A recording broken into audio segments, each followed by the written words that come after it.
Seems that His Majesty the King, King Charles III, has revived quite a few traditions since the sad demise of our wonderful Queen, Queen Elizabeth II. But as ever, why?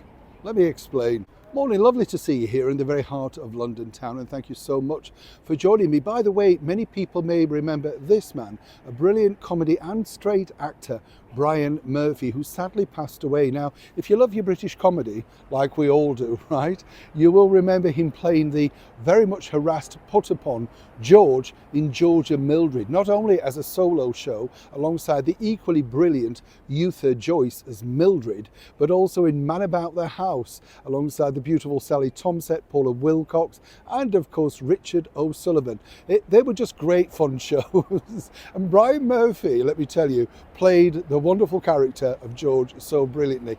Of course, he also appeared in the latter part of his career in hit shows like Last of the Summer Wine, greatly missed, and at 92, a life well lived, many people will suggest. Lovely, lovely man. God bless you, Brian, for all the fun and laughter. Let's get back, of course, to your story of the day. King Charles is very much a busy king, right? Even though he's still suffering from, of course, the effects of his health, and he's still battling on. And as his eldest son pointed out, Prince William, to the President of the United States, well, he's still pushing ahead and working as hard as he can. And he's revived a couple of traditions, and I wanted to share this with you in case you didn't know it. See, the King has decided to do things that really Her Majesty the Queen let go for a while, not necessarily through not interested, but things just moved on, time evolved, that sort of stuff. Now, here's where it gets interesting, because for many years, actually, when you sat down with an audience with the monarch, Queen Elizabeth, it was only the sitting Prime Minister that had that privilege and honour. And when you think about it, a very clever move. You know, there you have this experience of a woman who literally met so many Prime Ministers through her very long reign. But prior to that, till around about 18-20 months, but prior to that, up until around 18-20 years ago, the opposition also had that wonderful opportunity to sit with the monarch too, so they got a fair and balanced view. Even though they're apolitical, they obviously need to know what's going on in both sides of the party. And this was the privilege afforded to the current Conservative Party leader, Kemi Badenoch.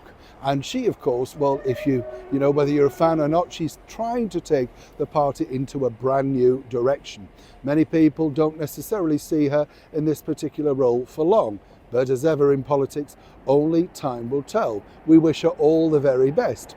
But here's another thing that really you may have, well, we mentioned it a couple of weeks ago now, about the fact that all those new MPs that came into power and, you know, got in very, very slim majority, many people noted, with the recent Labour Party election over here in the United Kingdom, well, they attended alongside all the other parties, including the Lib Dems and the Reform, to really, I would say, a wonderful reception at Buckingham Palace. And this is where the King and the Queen met all these brand new MPs for the very first time. The Duke and Duchess of Edinburgh were there also doing sterling work, and this is an opportunity to get close to the monarch and basically say, this is what I do.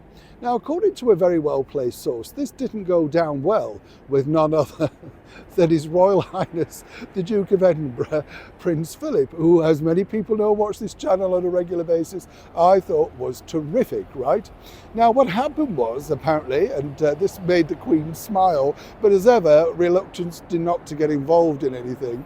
Basically, you know, he went around the room and very forthright, as you can imagine, Philip was, and he said to one Labour Party new MP, this is a few years back now, so what did you do exactly, you know, before you got this job? And the guy said, well, I was in the trade unions. And he said, well, and I'll clean this up for you, but stuff all then, basically, right? So apparently the MP snapped back and said, well, forgive me, but what did you do before marrying the Queen? And very quickly and very sharply, with those steely eyes of his, he said, I fought in the Second World War. And there was a silence. And apparently behind the scenes, the Duke of Edinburgh was not pleased at this particular individual. And you've got to understand, this is a chance to put your case forward. And this was actually sort of, you know, from Philip's point of view, trying to lighten the mood. But clearly this MP had no sense of humour whatsoever.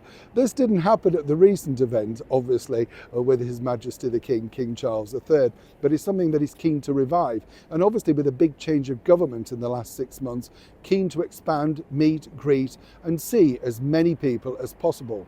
The way it's going very soon though, I would suggest that already, perhaps, dare I say, King Charles might be looking at a brand new Prime Minister, even faster than he may have thought. Neil Sean in the very heart of London.